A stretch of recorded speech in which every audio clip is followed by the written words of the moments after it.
In the violent, uncertain world of the 11th century, one man rose from scandal and danger to reshape the destiny of an entire nation. William the Conqueror, born an illegitimate child in Normandy, fought his way through betrayal, rebellion, and blood-soaked battlefields to seize the crown of England. His victory at the Battle of Hastings in 1066 did not just change rulers, it changed the very identity of England itself. From castles rising across the landscape to new laws, culture, and royal power, William's influence became the foundation of the English monarchy that still stands today. This is the story of a child mocked for his birth who became the architect of a kingdom, the founder of a dynasty, and the man who carved the English throne out of steel and ambition. William grew up in a Normandy filled with danger, conspiracy, and violence. From the moment he was old enough to understand words, he also understood threats. Norman nobles hated the idea of being ruled by a child born outside marriage,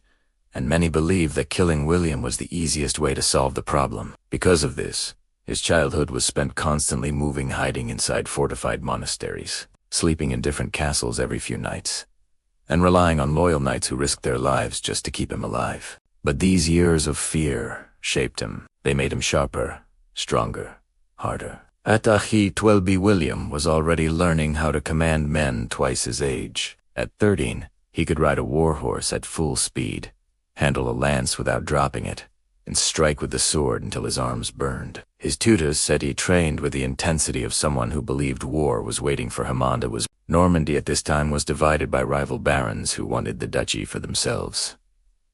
Every lord had his own army, his own alliances, and his own ambitions. Many of them believed the young duke was weak, easy to overthrow. One night, a group of conspirators stormed the castle where William was staying. Flames lit the dark sky as they killed everyone who stood in their way. William barely escaped through a back door, riding into the forest with only a handful of protectors. This wasn't the last attempt on his life. Assassins tried again when he was 14, and again at 15. Each attempt taught him something crucial: trust no one blindly, and always be ready for betrayal. These lessons would later help him conquer an entire kingdom. By age 19, the biggest rebellion broke out. Powerful nobles united against him, believing they could finally crush the young duke before he fully established authority. They marched toward William with hundreds of knights. Instead of hiding, William rode straight into battle. He summoned King Henry of France's distant cousin, who agreed to help him. This alliance gave William the strength he needed. The Battle of Valais Dunes became the turning point. Dust filled the air as Norman cavalry charged. Horses screamed, weapons clashed, and the battlefield shook with the thunder of hooves. William fought in the front line, not behind shields. He struck down foes, rallied his men, and refused to retreat, even when arrows hissed past his helmet. His courage inspired his soldiers to keep pushing until the rebels broke, many drowning in the river Orne as they fled. When the battle ended, Normandy had won ruler William. After this victory, people no longer saw him as the bastard boy. He was now a warrior duke, respected even by those who once plotted against him. His authority spread across Normandy, and his name began to carry weight far beyond his borders. Across the sea, in England, something interesting began to happen. Stories of this fierce Norman leader reached the ears of King Edward the Confessor, and among English nobles, a quiet whisper started to grow, perhaps this strong. Determined William might one day have a claim to the English throne. As William rose in power, England entered a fragile and uncertain period. King Edward the Confessor, who had no children of his own, ruled a kingdom divided by powerful families, political rivalries, and growing tension between Saxon nobles and Norman influences. Edward himself had spent many years in exile in Normandy before becoming King of England, and he trusted Norman culture more than the English lords liked. Because of this, England was slowly growing closer to Normandy and closer to William. According to Norman accounts, Edward privately promised William the throne of England. Whether this promise was genuine or exaggerated doesn't matter. What matters is that William believed it deeply. And once William believed something belonged to him, he was ready to fight kingdoms to take it. But another figure stood between him and his future: Harold Godwinson, the most powerful noble in England. Harold was the Earl of Wessex, respected, wealthy, and extremely influential. To many Englishmen, he looked like the natural successor to Edward. To William, he looked like a direct threat. Around 1064, Harold was shipwrecked on the Norman coast. William rescued him, treated him like an honored guest, and eventually made him swear an oath. Norman sources insist that Harold swore on holy relics to support William's claim to the throne. English sources claim Harold was forced, tricked, or trapped. The truth may lie somewhere in between, but for William, the oath was binding, sacred, and unforgivable if broken. Meanwhile, Normandy flourished under William's rule. Castles rose across the landscape, laws became stricter, and Norman warriors trained with discipline rarely seen in Europe. William turned Normandy into a military powerhouse. Every victory, every reform, every alliance he built was preparing him not knowingly for the greatest conquest of his life. As William's power grew, his marriage strengthened his influence even more. In 1051, he married Matilda of Flanders, a clever, strong-willed noblewoman from one of the most important dynasties in Europe. Their marriage strengthened William politically and personally. While William fought on battlefields, Matilda ruled Normandy efficiently, earning respect. Even from his toughest nights, their partnership produced 10 children and created a stable royal house, something William had never experienced as a child. Back in England, King Edward's health began to fail. The kingdom watched closely. Every noble, every bishop, every foreign prince waited for the moment the king would breathe his last. On January 5, 1066, Edward died, and the very next day, something happened that changed the destiny of both England and Normandy forever. Harold Godwinson declared himself King of England. The coronation took place quickly, without waiting for William, without discussing promises, without acknowledging any oath. To the English, Harold was the righteous, powerful leader who could defend the kingdom. But to William, this was not only treason, it was an act of war. When news reached Normandy, William was furious. His voice echoed through the stone halls of his castle as he announced that England had been stolen from him. He declared Harold a usurper and vowed to reclaim what he believed was rightfully his. The Norman barons, remembering how often William had survived assassins, rebellions, and wars, knew better than to doubt him. William immediately began preparing for the greatest military expedition of the medieval world, the invasion of England. Ships were built across Norman ports day and night, swords were sharpened, chainmail crafted, and war horses trained for the brutal journey across the English Channel. William traveled personally to gather support. He visited the Pope, arguing that Harold had sworn an oath and broken it. The Pope agreed, giving William a special banner, a sign that God himself supported the Norman claim. This divine approval changed everything. Knights from all over France, Flanders, and Brittany joined William's cause. They believed they were fighting not just for gold or land, but for righteousness. For months, the Normans prepared. Along the shoreline, thousands of soldiers slept in tents, ate around campfires, and prayed before battle. William drilled them relentlessly, training them to move like one unstoppable machine. Bilate sumer the invasion. Fleet more than 600 ships stood ready. The moment the winds shifted, William gave the order. The ships pushed into the dark waves, carrying an army, a duke, and a destiny that would soon reshape the history of England forever. The Norman fleet cut across the English Channel under 10 skies. Soldiers gripped the sides of their wooden ships, praying the waves would stay calm long enough for them to reach English soil. Hawsers stamped nervously in their stalls, sensing the tension in the air. At the front of the fleet stood William, calm, focused, and ready. Everything he had survived, every battle he had fought, had led to this historic moment. On September 28, 1066, William's army landed at Pevensey, on the southern coast of England. The Normans wasted no time. They unloaded weapons, armor, and supplies before building a wooden fort for protection.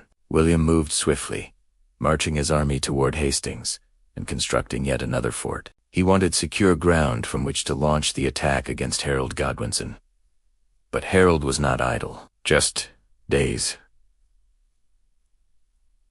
earlier, he had fought a brutal battle in the north against Viking invaders led by Harold Hardrada and Harold's own brother Tostig.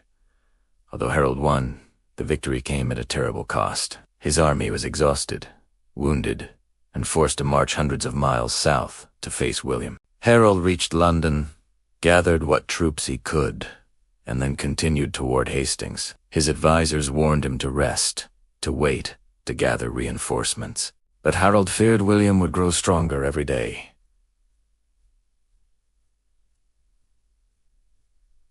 He delayed. He wanted to strike quickly and end the Norman threat once and for all. At dawn on October 14th, 1066, the most important battle in English history began. Harold positioned his troops on the high ground at Senlac Hill, forming the famous shield wall, a solid barrier of interlocked shields that had protected English warriors for generations. Behind the shield stood battle-hardened, armed with massive axes capable of cutting through armor and bone with a single blow. Below them, William arranged his forces. Archers in front, infantry in the middle, cavalry in the rear. It was a formation the English had never faced before. The Normans advanced first. Arrows darkened the sky, clattering against English shields. Infantry surged upward, clashing against the shield wall with brutal force. The English held firm. Time and again, the Normans attacked, only to be pushed back by the unbroken wall on the ridge. Then, disaster struck. A rumor spread through Norman lines William was dead. Panic rippled through the ranks. Soldiers began to fall back.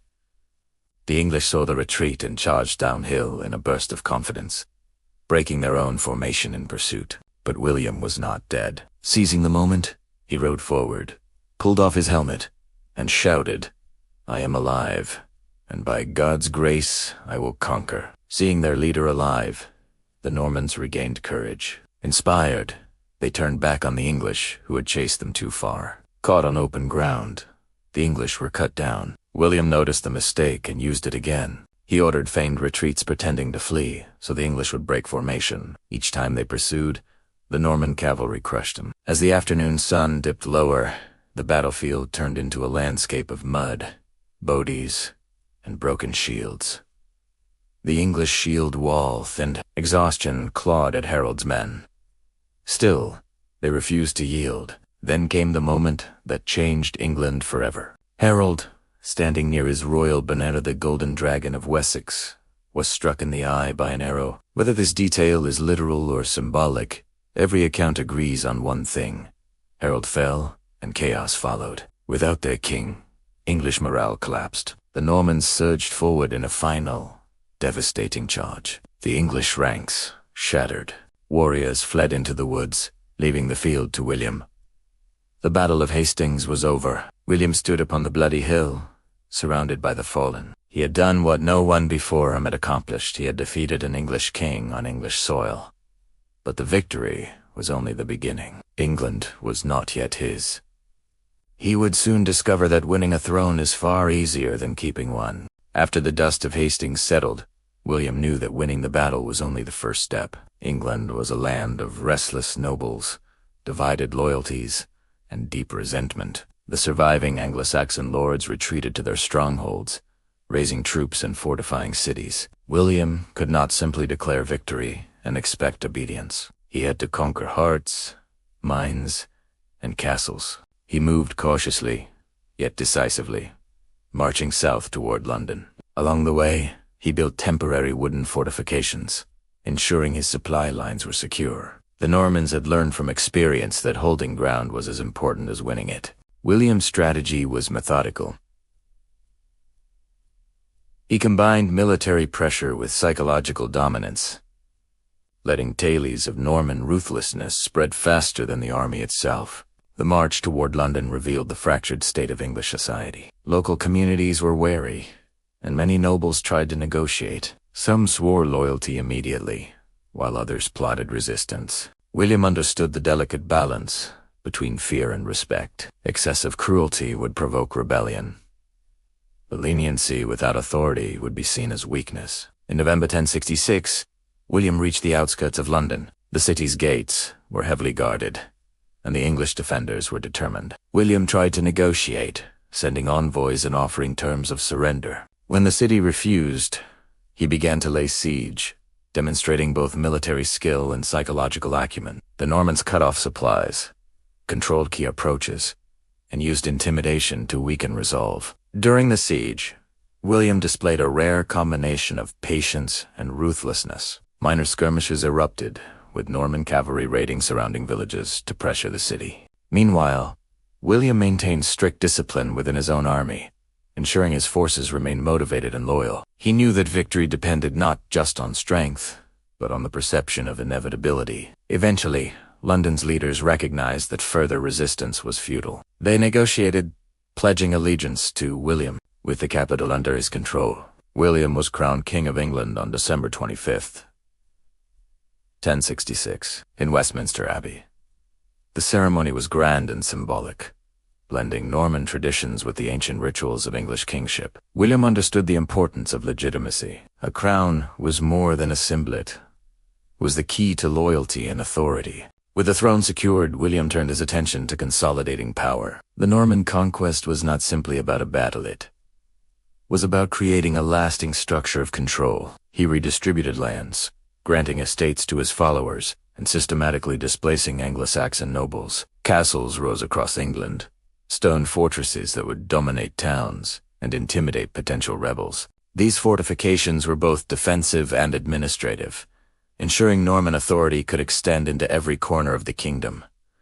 William also implemented administrative reforms. He ordered the first comprehensive survey of England, later known as the Domesday Book, cataloging lands, resources, and obligations. This was not merely bureaucratic curiosity. It was a tool of control, ensuring taxation and feudal obligations were enforceable and fair are, at least, enforceable. By combining military dominance with careful governance, William laid the foundations for centuries of centralized rule. Yet, his reign was not without conflict. Revolts flared in the north, west, and south, often brutally suppressed. The Harrying of the North, a campaign of scorched earth tactics, demonstrated both William's severity and his commitment to absolute control. Villages were burned, crops destroyed, and resistance crushed. These acts, while harsh, secured his kingdom and sent a clear message. Rebellion would be met with decisive force.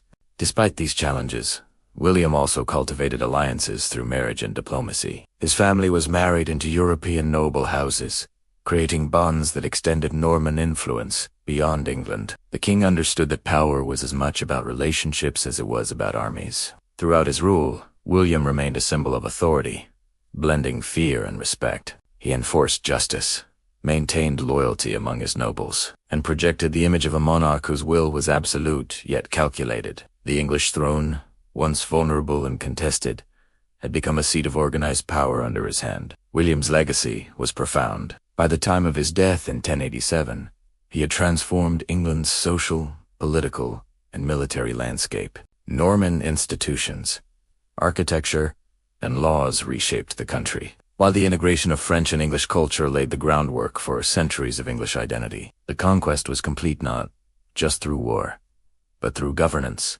alliances, and strategic foresight. As William settled into his reign, the task of unifying a divided England weighed heavily on him. Beyond battles and sieges, the real challenge was melding two cultures, human and Anglo-Saxon, into a cohesive kingdom. The Norman elite controlled politics, land, and wealth, while the native English population struggled to adapt to the new order. William's vision went beyond mere conquest. He sought to create a durable monarchy, capable of enduring through generations. To enforce stability, William established a system of feudal governance. Lands were parceled out to loyal Norman barons who, in return, pledged military service and allegiance. Castles dotted the landscape, serving not only as fortresses but as administrative centers. These structures projected power and facilitated control, allowing William to monitor distant regions without constant personal presence. The castles themselves became symbols of the New England Norman, unyielding and strategically designed. William also revolutionized taxation and the Domesday Survey, completed in 1086, provided a meticulous record of lands, resources, and obligations. It was unprecedented in scope and precision, reflecting William's understanding that power was as much about knowledge as it was about force. The Domesday Book allowed for systematic taxation, strengthened royal authority, and reinforced feudal ties. Every noble knight and tenant knew their duties, ensuring order across a formerly fragmented kingdom. Yet, not all were content under Norman rule. Revolts continued to erupt in remote areas, particularly in the north. William responded with decisive force, often brutally. The harrying of the north left swaths of land devastated, villages destroyed, and resistance broken. While harsh, these actions sent an unmistakable message. Rebellion against the crown would not be tolerated. It was a grim but effective method of consolidating power and securing long-term stability. William's approach to governance extended to justice. He maintained a strong sense of law and order, ensuring disputes were resolved under the crown's authority rather than through localized vengeance. Courts were organized and legal processes standardized, bridging gaps between Norman customs and Anglo-Saxon traditions. This balance between severity and structure allowed him to command respect while gradually earning a measure of acceptance from the native population. Diplomacy was another tool in William's arsenal. He forged alliances across Europe, marrying his children into influential noble families to strengthen Norman influence and protect against external threats. These ties extended England's reach and provided security against potential invasions. William understood that the survival of his dynasty depended not only on military strength, but also on strategic relationships and political foresight. Despite the outward appearance of invincibility, William's reign was marked by personal and political struggles. He navigated complex relationships with his family, balancing loyalty, ambition, and rivalry. His sons, particularly Robert and William Rufus, presented both opportunities for succession and challenges to stability. William worked tirelessly to ensure a clear line of inheritance, anticipating the conflicts that might arise after his death. Throughout his rule, William remained a figure of awe and fear. His presence alone commanded respect. His strategic mind ensured victories, and his administrative reforms laid the groundwork for a centralized English monarchy. By the time of his death, in 1087, William had not only conquered a kingdom, but had transformed it militarily, politically, and culturally. England was no longer a fractured land of warring nobles. It had become a Norman kingdom with enduring institutions, fortified castles, and an emerging national identity. William's legacy endured far beyond his life. His reign reshaped the English aristocracy, introduced continental legal and administrative systems, and laid the foundations for future monarchs to build upon. The convergence of Norman and Anglo-Saxon cultures under his authority created a new English identity, one that would evolve over centuries but remain rooted in the structures he established. William the Conqueror's vision, ambition, and decisive actions ensured that the English throne became a symbol of enduring power, a testament to the transformative impact of a single ruler on an entire nation. Following William's death in 1087, England entered a period of fragile transition, testing the durability of the systems he had built. His eldest son, Robert Curthose, inherited Normandy, while William Rufus became King of England. This division of power immediately sparked tension, as Robert resented, sharing influence with his younger brother. England's future now depended on a delicate balance of loyalty, feudal obligation, and the continued acceptance of Norman rule by the English population. William Rufus proved a shrewd and sometimes ruthless monarch, determined to assert his authority over a kingdom that still simmered with resistance. He faced rebellions from both native English lords and ambitious Norman barons, requiring a combination of military might and strategic diplomacy to maintain control. Castles continued to serve as centers of power, their presence ensuring that insubordination was swiftly quashed. While loyal nobles enforced royal decrees in distant shires, the king's reliance on a network of fortresses, sheriffs, and advisors exemplified the system his father had perfected, demonstrating the longevity of William the Conqueror's administrative innovations. At the same time, the young kingdom grappled with religious influence. The church was a critical ally for William Rufus, providing moral authority, record-keeping, and education, yet also presenting potential challenges to royal prerogative. Tensions with the clergy occasionally flared, particularly over appointments and taxation. But the king's political acumen ensured that the crown maintained ultimate control. This delicate interplay between ecclesiastical and royal power echoed the unspoken principles William the Conqueror had established. Strength, tempered by strategic alliances and careful oversight. England's social and cultural landscape continued to transform under Norman influence. French-speaking elites dominated government, law, and property, while the Anglo-Saxon population adapted gradually to new customs and language. Over time, these interactions produced a hybrid culture that blended traditions, laws, and customs from both peoples, laying the foundation for the English identity that would emerge centuries later. Education, architecture, and artistic expression flourished in this environment, with monasteries and royal commissions supporting the spread of knowledge and literacy. Internationally, England began to assert its presence more confidently. Strategic marriages and alliances reinforced the kingdom's influence on the continent, while military campaigns ensured that the crown's authority was respected by neighboring states. Normandy, England, and other holdings formed a web of power that made the Anglo-Norman monarchy a formidable force in European politics. This dual focus on domestic stability and foreign diplomacy illustrated a comprehensive understanding of governance, combining force with foresight. William Rufus' rule was not without controversy. His sometimes tyrannical behavior sparked distrust and dissent among nobles, requiring calculated concessions to maintain loyalty. These internal struggles highlighted the ongoing tension between royal authority and the ambitions of vassals, a recurring theme in Norman-ruled England. Every decision was a careful negotiation, balancing the immediate need for obedience with long-term dynastic stability. The lessons of William the Conqueror's reign remained ever present, guiding Rufus in navigating the treacherous waters of medieval monarchy. By the end of William Rufus' reign in 1100, England had solidified its administrative, military, and cultural foundations. Their monarchy, though tested by familial conflict, rebellion, and external threats, remained a central institution capable of wielding extraordinary power. Institutions like the feudal system,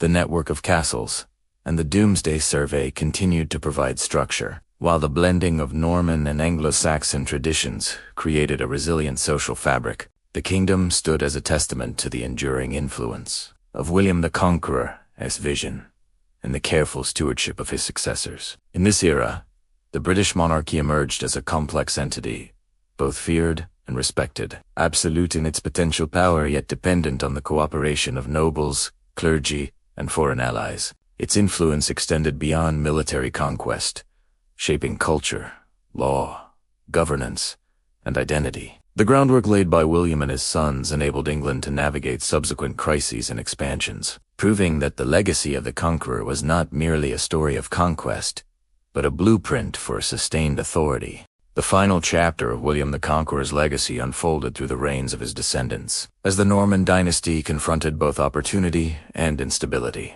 England under the Normans had become a kingdom of immense potential, yet the constant balancing act between crown, nobility, and church persisted. William's strategic innovations, fortress networks, feudal governance, and the Doomsday Survey continued to stabilize the realm, offering successors a strong platform from which to govern. Yet personal ambition and dynastic rivalry never ceased, and the monarchy was continually tested by rebellion, succession disputes, and external threats. Henry I, William's youngest son, who succeeded William Rufus, proved especially adept at consolidating power. His reign reinforced royal authority through administrative rigor, legal reforms, and careful management of landholding patterns. The creation of the exchequer, for instance, institutionalized financial oversight, ensuring that the crown could sustain its military, administrative, and cultural ambitions. Henry's meticulous governance reinforced the foundations laid by his father and uncle, demonstrating how institutional structures could outlast individual rulers, even amidst dynastic turbulence. Meanwhile, cultural and linguistic transformation continued. Norman French became the language of law, nobility, and royal ceremony, gradually blending with Anglo-Saxon traditions. Art, architecture, and literature flourished under the patronage of the royal household and the church, while cathedrals, monasteries, and castles became enduring symbols of the monarchy's influence. This fusion of culture not only legitimized Norman rule but also created a lasting English identity that survived invasions, revolts, and succession crises. The monarchy's foreign relations remained critical, through alliances, marriages, and occasional conflicts with neighboring European powers. England's rulers reinforced their strategic position on the continent. Normandy, Anjou, and other territories under Anglo-Norman control interconnected English affairs with continental politics, ensuring that the crown remained a formidable presence in European diplomacy. This duality, managing internal governance while engaging in complex international relations, highlighted the monarchy's adaptability, a trait first demonstrated by William the Conqueror himself. However, the path was never smooth. Revolts by discontented barons, succession disputes, and conflicts with the church tested the resilience of the system. William's descendants had to navigate these challenges with a combination of military force, negotiation, and legal reforms. Their ability to endure such pressures underscored the effectiveness of the frameworks established by William, a monarchy capable of surviving personal failings and political crises, because it relied on robust institutions and strategic alliances. By the 12th century, the British monarchy had transformed into a powerful, sophisticated institution. Its authority extended beyond mere conquest. It now regulated land, collected taxes, maintained justice, and guided cultural life. The Norman foundations ensured that England could withstand dynastic turbulence, foreign threats, and internal dissent, illustrating that true power lay not in the sword alone, but in enduring systems of governance, loyalty, and symbolism. William the Conqueror's legacy was thus not confined to the bloody battlefield of Hastings, but inscribed into every stone of the castles, every scroll of law, and every ritual of the court. In reflecting on William's long-term impact, one sees a monarchy that evolved from the chaos of conquest to the stability of institutional authority. His methods of governance, his understanding of feudal relationships, and his emphasis on both military and administrative control shaped the trajectory of English and, later, British history. The integration of Norman and Anglo-Saxon traditions forged a resilient culture, while successive monarchs learned the lessons of balance, diplomacy, and symbolic power. Ultimately, the story of William the Conqueror and his lineage illustrates the enduring power of careful planning, strategic vision, and adaptability. The monarchy became more than a ruling family. It became an institution capable of sustaining England through centuries of war, political change, and social transformation. The British royal family's ability to maintain authority, influence culture, and navigate crises for generations owes much to the foundations established by William, whose conquests were matched by a keen understanding of governance, diplomacy, and legacy. The British monarchy today, with its ceremonial grandeur, global recognition, and historical significance, remains a testament to these early strategies of consolidation and control. From the blood-soaked fields of Hastings to the refined halls of governance, the influence of William the Conqueror resonates across centuries. A reminder that the true power of kings lies not just in conquest, but in the enduring systems they leave behind. His life, his dynasty, and his strategies for governance created a blueprint for leadership, resilience, and authority that would guide England and the British Empire for generations to come. End of story. Legacy summary. William the Conqueror transformed England through conquest, administration, and cultural integration. His innovations in governance, law, and military strategy created a resilient monarchy that withstood centuries of internal and external challenges. His descendants continued these practices, ensuring the continuity of the Anglo-Norman dynasty and establishing a blueprint for modern British monarchy, blending power, diplomacy, and cultural influence. Through wars, succession disputes, and political maneuvering, the monarchy endured, leaving a legacy that shaped not only medieval England but the enduring global prestige of the British royal family.